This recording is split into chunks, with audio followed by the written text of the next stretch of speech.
Hey friends, what's going on? How you doing? Welcome on back to the channel of Football Therapy with me, your host Jan. Hope you're doing well, mate. I really do hope that. Welcome back to Chelsea, excuse me, news, the daily series here on the channel where I, here in the studio outside Stamford Bridge, reflect on what's been said about the Blues, giving you my opinion on it, you know. Many things to talk about today. Ousmane Dembele tempted by Chelsea and Thomas Tuchel, so saith reports. N'Golo Kante likely to stay, Jorginho likely to go? Oh, I don't know. And also, a deal has been struck between Abramovich and UK government.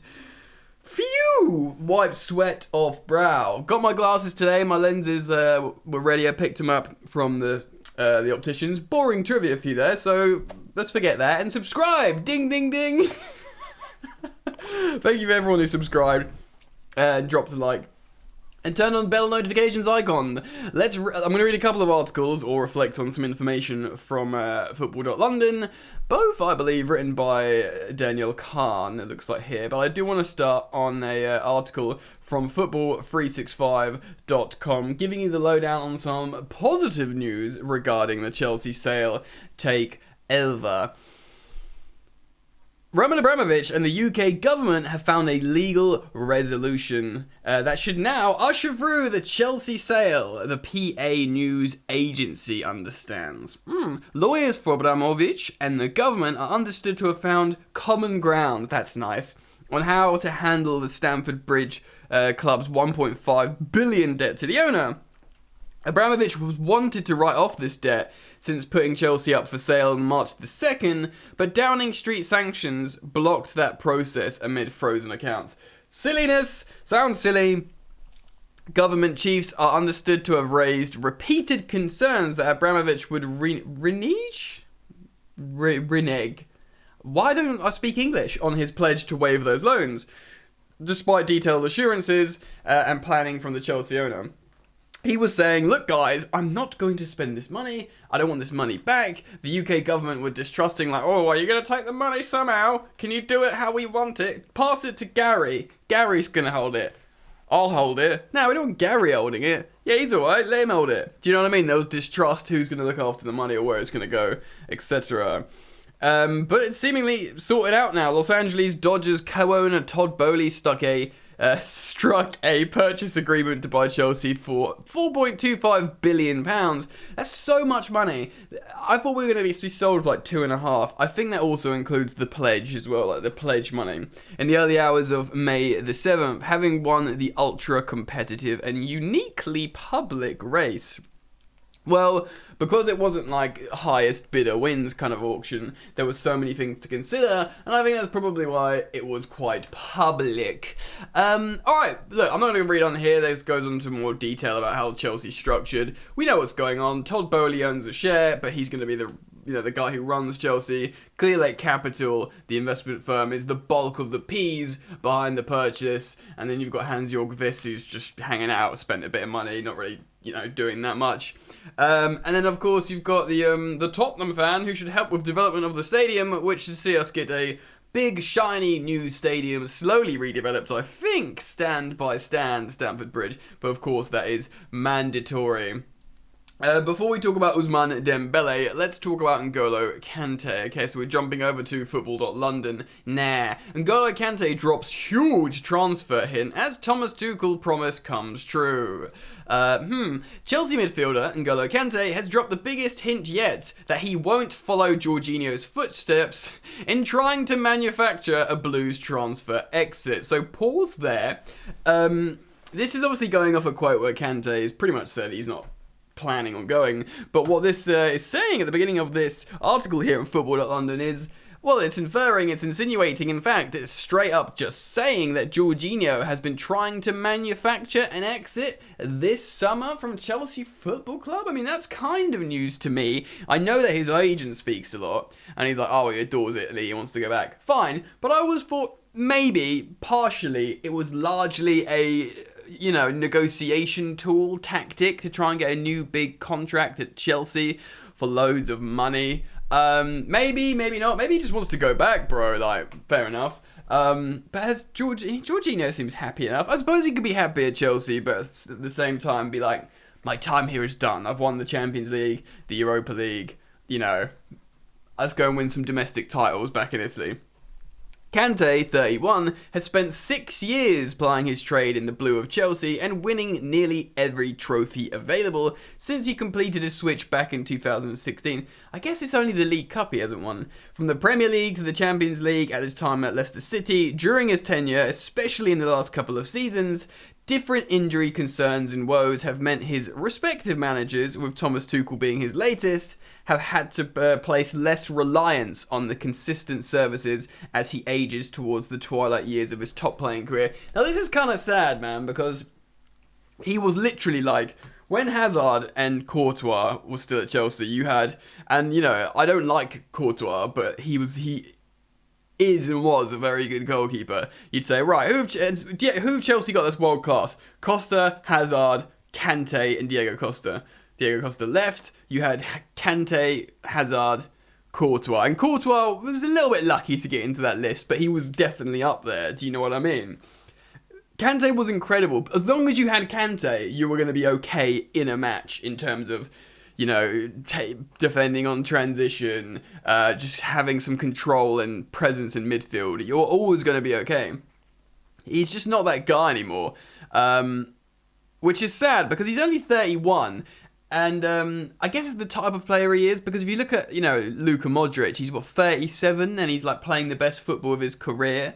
It's like signing Kante to a brand new 5-year deal and be like, here you go, mate, as like a 31-year-old or whatever. That would seem wild. But I guess because he's so heavily reliant on his engine. Nonetheless, his importance can never be underestimated, as shown with his impressive cameo in the FA Cup final last weekend, where he really injected the energy that had faded with Jorginho and an injured Mateo Kovacic.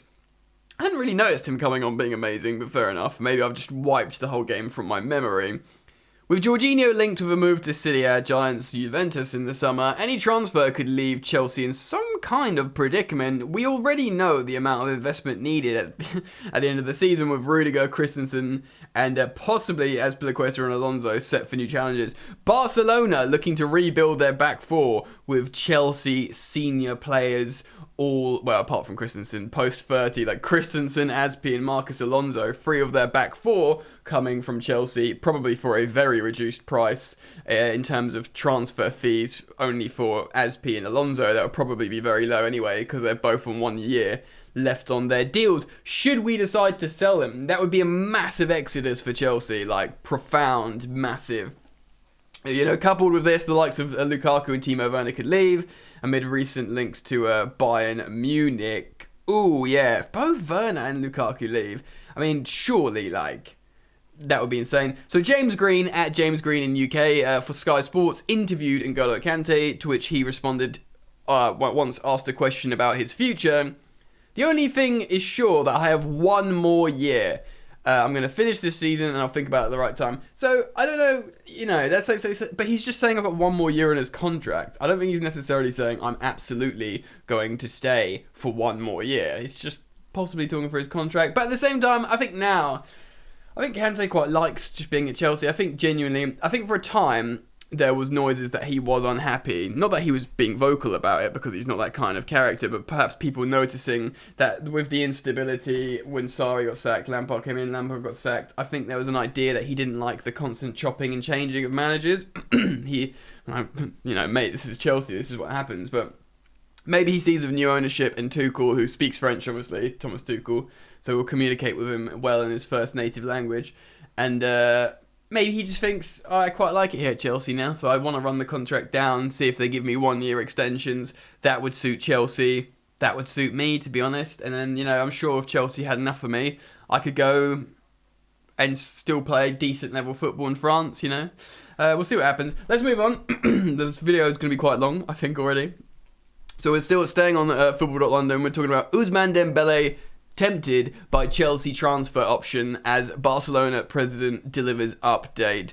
Interesting. Barcelona president Joan Laporta has revealed that Ousmane Dembele could be tempted by a summer transfer switch to Chelsea or another club in Europe, despite claiming that they have offered him a new and improved deal. Bearing in mind, Barcelona, they've got all these grand designs to like sign new expensive players, but they do have this like salary cap in La Liga. That's why they couldn't sign Messi down to a new deal.